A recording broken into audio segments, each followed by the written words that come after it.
Welcome back. In this video, I will be showing you how I created the backgrounds for my fur family collages using decoupage papers. Here I'm using regular watercolor paper, but you can put this on any substrate that you want. You can even do it on cardstock or cardboard or canvas. Just make sure your background is white. So you can paint that up, make sure it's very white so that the beautiful colors of your decoupage paper come through. Here I'm using a paper tearing ruler. I will put the link to these in my description. They're very inexpensive and super handy. I chose two different decoupage papers, folded, and then carefully tore them along the line. I didn't worry about the edges hanging over. I can trim those up later before I distress the edges with ink. I'm using Matte Medium by Liquitex. It's one of my favorites. Brushing the substrate or the watercolor paper, then brushing the back of the decoupage paper, and then the front of the decoupage paper. And I do this a little bit at a time. You can lift it up and move it, shift it around while it's still wet to get out any of those wrinkles. If there are some wrinkles, I just go with it. It becomes part of my design and the distressing element.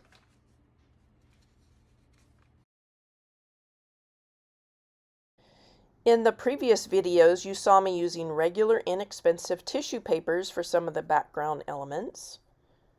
The reason I love these rice papers, they are just so fun to mix and match. But again, they have more strength than the tissue paper, so you can lift it up and resituate it if you need to while it's still wet. As you can see, I initially placed the paper down and then lift it up one side at a time to get the underneath side of the decoupage paper. Now I seal the whole thing with matte medium and I'm ready for my next step.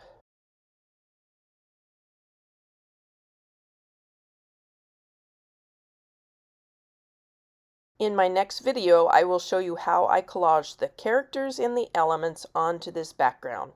And here is the background finished.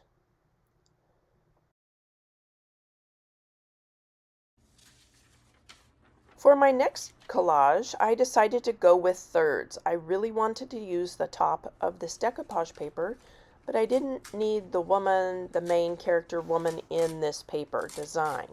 So I carefully, you can see my hand is shimmying down that tear ruler as I'm tearing, just so it won't shift around. I'm holding it in place as I go.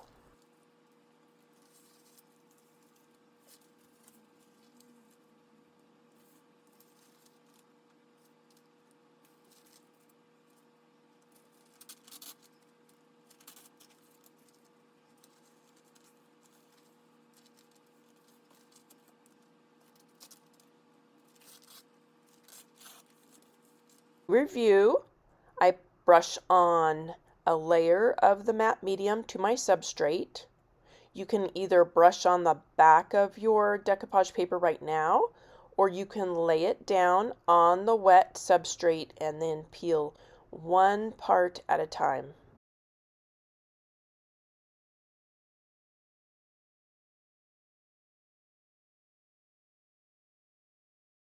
I love all the detail in this collage, and I think the three-part background added to that charm. You can see how I created this collage in my next video.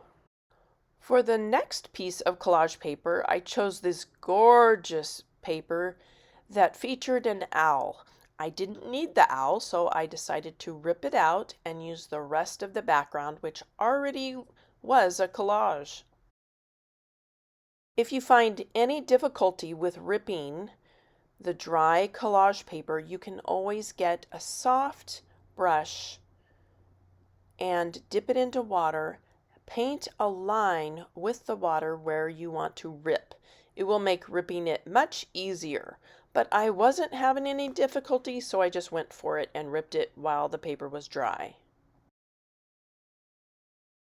Now I will piece some of the other parts around the owl back onto the paper so that my background is filled in. I already have plans for where the owl was. In case there's any gaps, it will be part of my collage element. It will all be covered up and camouflaged. Before I knew it, I had 3 collaged backgrounds ready for my characters and my details. So join me. Coming soon will be my fur family collage videos. So subscribe to my channel so you don't miss that video when it comes out. The PDF for my fur family clothing and accessories, that is available on my website, fruitfullifestudio.com. I have many more videos coming with this fur family because you cannot believe how cute the patterns are. I can't wait to get some samples done and show you. Bye for now and happy creating.